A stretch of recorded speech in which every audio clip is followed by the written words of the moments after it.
My name is Isabel Crane. I'm 28 years old.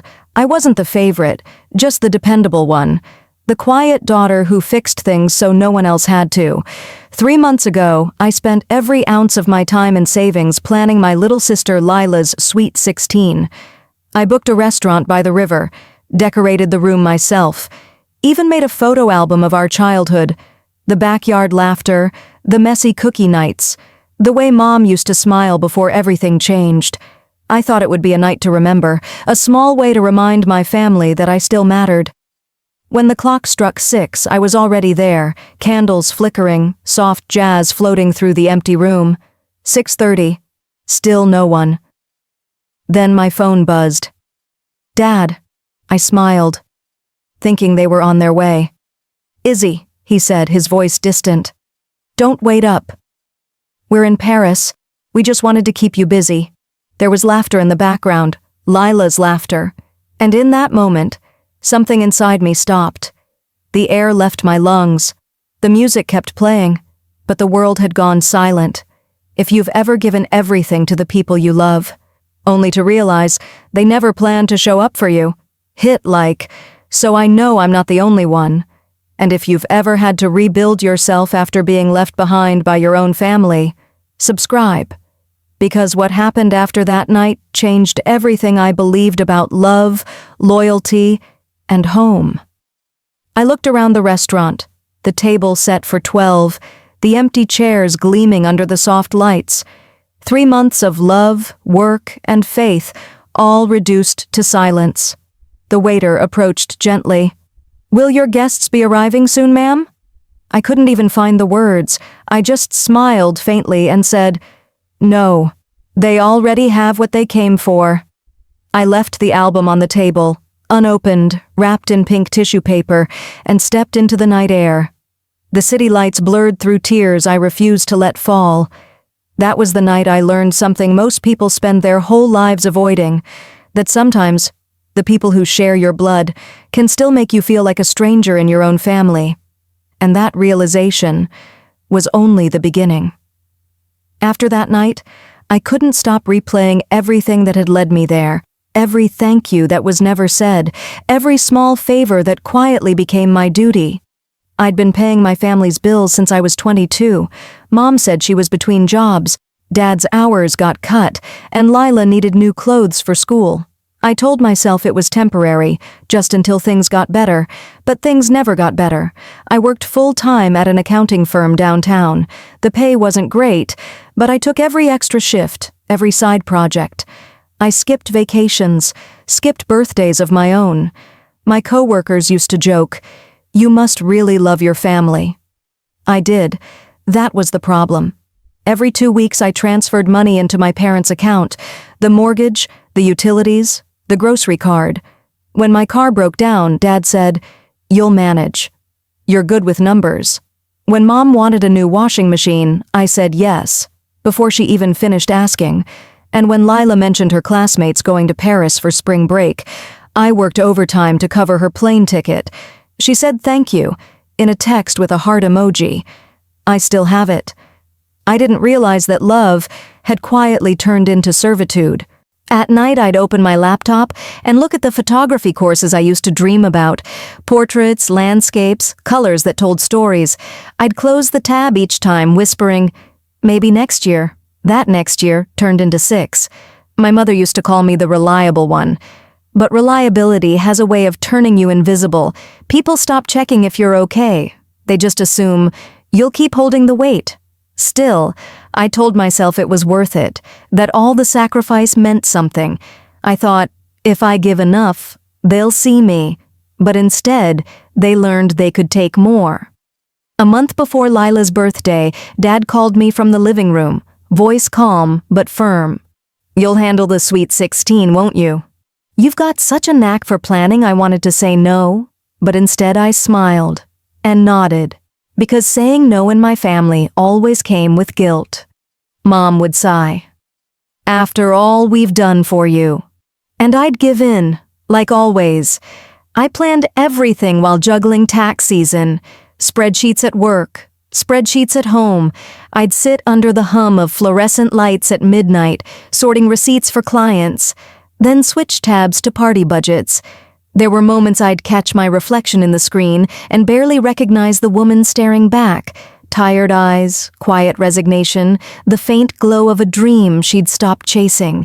Sometimes I'd imagine what it would be like to take a photo again. Not for work, but for me. To stand on a quiet street, camera in hand, chasing light instead of deadlines. But those thoughts felt selfish, so I buried them. Then, the week before the party, something strange happened. Lila started dodging my messages. When I asked Mom for confirmation on the guest list, she changed the subject. Dad said, "Don't stress about it. Just keep working on the details. I should have sensed it." The unease in their voices, the quick glances when I entered the room. But I wanted to believe this time would be different, that they wouldn't forget me again. On the day of the party, I left work early, carrying 2 boxes of decorations in my arms. The sun was setting behind the bridge, turning the river gold. For a brief moment I thought, maybe tonight, they'll be proud. But as I walked into that empty restaurant hours later, I realized they never intended to come. The silence wasn't an accident, it was arranged. They'd kept me busy, distracted, working for a celebration that never existed, because they had another one waiting, across the ocean. And the cruelest part? I'd helped pay for it, without even knowing. I didn't find that out until later, but the seeds were already planted, in their silence, in their smiles, in every small favor I mistook for love. That night wasn't the start of their betrayal, it was the moment I finally saw it. 2 days after the empty party, I came home to a silent apartment.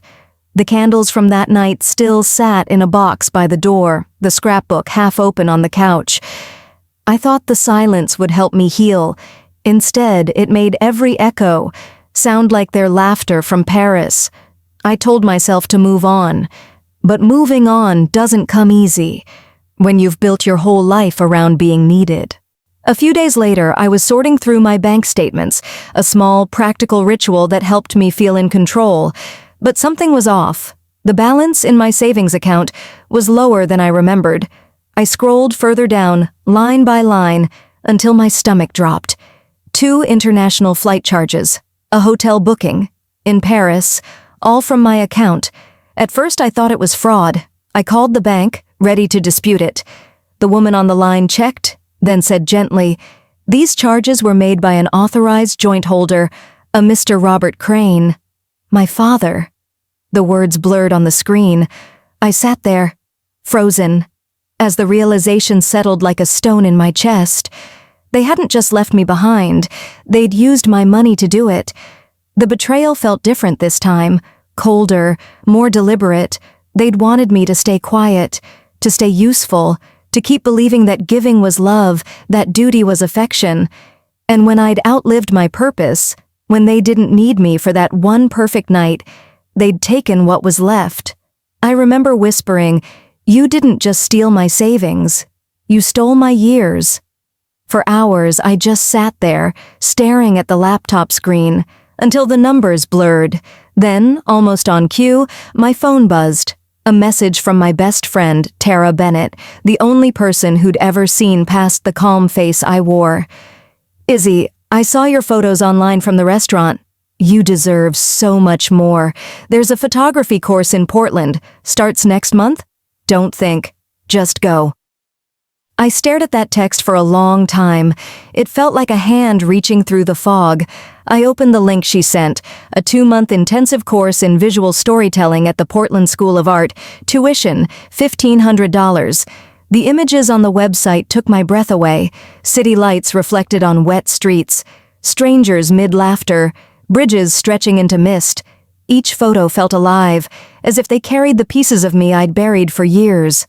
For the first time in forever, I felt something stir. Not anger, not grief, something quieter. Possibility. I could hear my father's voice in my head, "You wouldn't last a week on your own." And for once, that didn't scare me. It motivated me.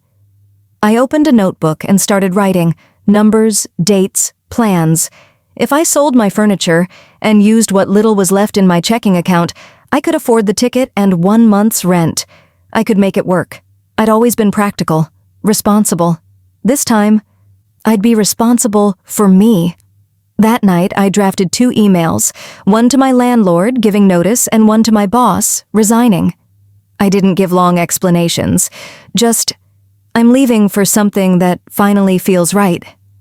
When I hit send, I expected guilt to flood in, that old voice whispering I was selfish, but instead, I felt lighter. I walked to my closet, pulled out the box that had been hidden for years, my old Canon camera wrapped in a soft towel. I'd bought it in college, back when I thought my life would be filled with color and movement, not receipts and responsibility. The metal felt cool against my palms. I wiped the lens, turned it on. The battery still worked. I took a picture of my apartment, half empty, half lived. The soft light from the window hit the frame of the scrapbook, still sitting open on the table. Lila's smiling face stared back from the page, frozen in a memory that now felt like fiction. Something inside me hardened, not bitterness, but resolve. They'd taken enough. I started packing, just the essentials, clothes, laptop, camera. Everything else could stay. As I zipped up my suitcase, I whispered, "You wanted to keep me busy, Dad?" "You did, just not in the way you expected." At midnight, I stood by the window, looking out at the quiet city. The reflection staring back wasn't the woman who'd begged to be noticed. She was someone else now, stripped down, raw, ready. That night, for the first time in years, I slept without setting an alarm. When I woke the next morning, sunlight poured through the blinds, and I realized something simple, but profound. They could take my money, my time, my years, but they couldn't take my beginning. It happened 3 days after I sent my resignation email. I'd just finished boxing up the last of my things when the knock came, sharp, impatient, like it had been waiting to strike. At first I thought it was the landlord, but then I heard her voice. "Isabel, open this door right now." "Mom." I froze, my fingers still on the tape dispenser. The knocks grew louder. Then another voice joined, Dad's, lower, commanding, and finally, Lila's, sharp as glass. When I opened the door, they stood there in a tight line, my mother red-faced, Dad stiff with authority, and Lila clutching something to her chest, the scrapbook, the one I'd left behind. "Where have you been?" Mom snapped, storming past me into the apartment. "You've caused enough humiliation already." "Humiliation?" I repeated quietly. Dad stepped forward. "Don't play innocent." "We checked the accounts. There's money missing. You took it." My stomach twisted. "What money?"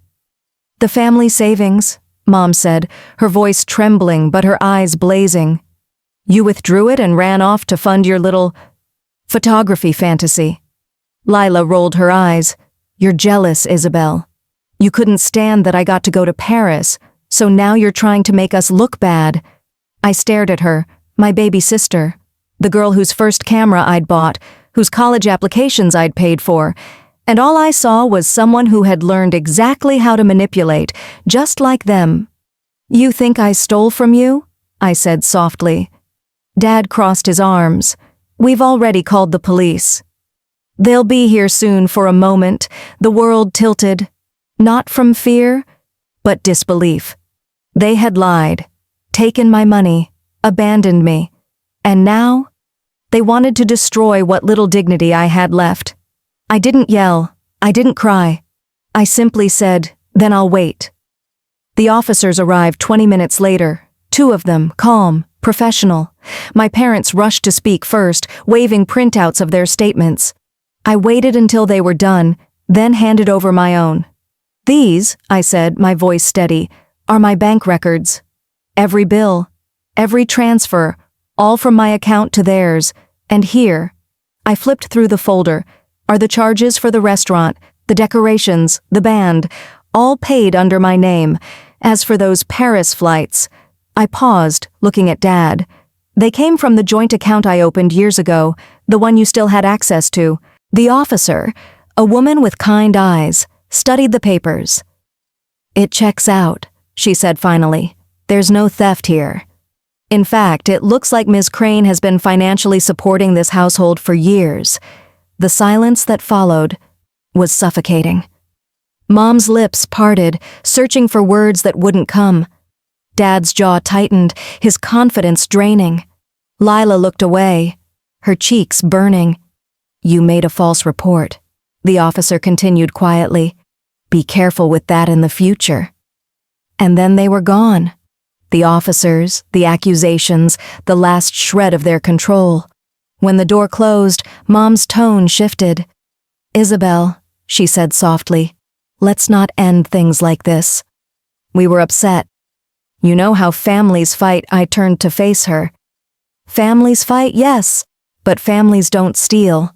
And they don't lie just to keep someone in their place." Dad's eyes hardened again. "You owe us, Isabel. Everything you have came from us." That old line, the one that used to make me crumble, now sounded empty. "No," I said. "I owe you nothing. I paid that debt a long time ago." Lila's voice cut in, brittle with arrogance. "You're being dramatic. You'll come crawling back when you fail." I looked at her and smiled, not out of anger, but sadness. If failure means being free of this, then I hope I fail spectacularly. Her smirk faltered. Mom stepped closer, her voice trembling now. "Where will you even go?" "You can't just walk away." "I can," I said quietly, "and I already have." For the first time in my life, I saw it, the flicker of fear in their eyes. They realized they no longer owned me. I picked up the scrapbook from Lila's hands and placed it gently on the counter. "Keep it," I said. "It's the last thing I'll ever give you." Then I opened the door. They hesitated, as if waiting for me to break, to apologize, to beg them to stay. But I didn't. I stood tall, steady, watching as they stepped out. Mom muttering about loyalty, Dad silent, Lila's eyes wide with something between anger and disbelief. When the door clicked shut, the apartment felt impossibly still. The kind of quiet that doesn't come from absence, but from peace. I sat down on the floor, back against the door, my hands trembling, not from fear, but from release. For the first time, I wasn't their fixer, I wasn't their excuse, I was just Isabel, and that was enough. That night, I pulled out my camera again. I took a picture of the open door, the hallway bathed in soft light, a shadow of 3 figures fading into distance. I titled it, "The Exit," because that's exactly what it was, the moment I walked out of their story, and finally stepped into my own.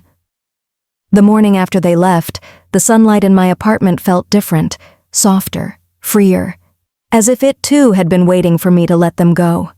But peace is never quiet for long. By noon, my phone was buzzing again. Missed calls, voicemails, messages that piled up like ghosts. Mom's voice cracked through the first one. "Isabel, please call us back. We can fix this. People are talking." Dad's was colder. "You've humiliated us enough." "You don't air family business in public." And then Lila's, sharp and shrill. "You're pathetic. Everyone knows what you did." I deleted them all. But part of me knew this wasn't over. They'd built their lives on image, the respectable family, the caring parents, the perfect daughter abroad. That facade was their power, and for once, I held the truth that could shatter it. I didn't want revenge. I just wanted to stop being erased. So I opened my laptop and began to write a letter, not to them, but to the people who deserved to know. Aunts, uncles, cousins, neighbors, the ones who'd always praised my parents as so devoted. 3 months ago, I planned Lila's Sweet 16. I paid for it. The food, the decorations, the music, every detail. My parents told me I was doing it for family. That same night, while I waited in an empty restaurant, they were in Paris, with my money. I'm not writing this for sympathy. I'm writing it because lies only live in silence. I read it twice. Before hitting send, Then I attached one photo, the one I took that night, of the empty table set for 12, the plates still gleaming under soft lights, a single candle burning in the middle, waiting for no one. I titled it simply, "The Party That Never Happened." Within hours, messages started flooding in, at first from cousins, shocked, apologetic, confused, then from neighbors, then from Mom's old friends, the ones from her book club. The whispers began to spread, not cruel ones, but honest ones. People finally saw through the shine. By the end of the week, I heard through Aunt Ellen, my mother's sister, that Mom had been asked not to return to her social circle until things settled down. Dad's golf group had gone silent. Even Lila's friends, the ones who once flooded her page with hearts and praise, stopped commenting. For a family that lived for appearances, it was the quietest punishment imaginable. But I didn't celebrate it. I didn't smile, or post, or gloat. Because it wasn't victory, I felt. It was release. I hadn't destroyed them. They'd destroyed themselves. I had simply stopped protecting the lie. That night, I sat on my balcony, my camera beside me, watching the sun sink behind the rooftops. The air smelled like rain, and for once, I didn't feel the weight of obligation pressing on my chest. My phone buzzed again. A message from Tara. "Heard what happened. I'm proud of you, Izzy, not for exposing them and for finally choosing peace." Her words made my eyes sting, not from sadness but from recognition. Peace. It wasn't about getting even. It was about stepping out of a story. That was never mine to fix. I thought about the years I'd spent trying to earn their approval, how small my world had become in the process, and now, with nothing left to lose, my life suddenly felt limitless. That night, I opened my notebook again and crossed out the last line of my old list. Pay bills. Call Mom below it. I wrote 2 new words in slow, careful letters. Book flight. The ticket to Portland cost almost exactly what I'd once spent on Lila's birthday. It felt poetic, like the universe finally handing back what I'd lost. As I confirmed the purchase, I whispered, "You can't keep me busy anymore." The confirmation email chimed softly, a sound that to me felt like a heartbeat. I looked around my nearly empty apartment, the boxes stacked neatly by the wall, the scrapbook still lying untouched on the table. I took one last photo of it, not out of nostalgia, but closure. Tomorrow I'd pack my bags and leave Missouri behind, not to run away, but to finally run toward something, toward light, toward art, toward peace. And for the first time in years, I wasn't afraid of what waited on the other side. The plane touched down in Portland just after sunset. Raindrops streaked across the window, blurring the city lights into gold and silver lines, like a canvas waiting for a new story. When I stepped out of the terminal, the air smelled of pine and rain. It was cold, clean, unfamiliar, and it felt like the first real breath I'd taken in years. My Aunt Ellen, the only relative who had stayed in touch, was waiting by the curb with a warm smile. "Welcome home, Isabel," she said. Home. That word no longer hurt. It simply meant somewhere I belonged. By choice. Her small bungalow near the art school became my refuge. The first night, I sat on her porch with a cup of tea, listening to the soft drizzle against the wooden railing. She didn't ask about my parents. She just handed me a spare key and said, "You can start fresh here. The past can stay wherever you left it." The next morning, I walked into my first photography class, camera slung over my shoulder like an old friend. The instructor spoke about light, how it reveals truth, not just what's seen, but what's felt. Those words stayed with me. Every day I wandered the streets after class, bridges veiled in mist, shop windows glowing in the rain, strangers laughing under umbrellas. Each photo I took felt like reclaiming a piece of myself that had been lost. I wasn't documenting pain anymore. I was capturing proof of life. One evening, while reviewing my photos, I stopped at a single image, a young woman walking alone across Burnside Bridge, head held high against the drizzle. Her umbrella was broken, her coat soaked through. but she was smiling. Something about her felt familiar. Then I realized it was my reflection in a glass storefront. For the first time, I saw myself not as the girl who waited, but the woman who moved on. If you've ever had to walk away from the people who were supposed to love you, not out of anger, but to save what was left of your spirit, hit like because you know how heavy that silence feels. And if you've ever found the courage to start again, no matter how late, no matter how alone, subscribe, because maybe your story, like mine, is just beginning. Weeks later, I submitted my first project to the class exhibition, a photo I titled Freedom 6 p.m. It showed the bridge at dusk, the city lights reflecting off the water, the exact spot where I'd taken my first step into a new life. When the lights dimmed and the photo appeared on the gallery wall, a quiet murmur filled the room. And I smiled, because for once people weren't seeing the girl who was left behind. They were seeing me, Isabel Crane, the woman who finally stopped waiting for others to show up and learned how to show up for herself.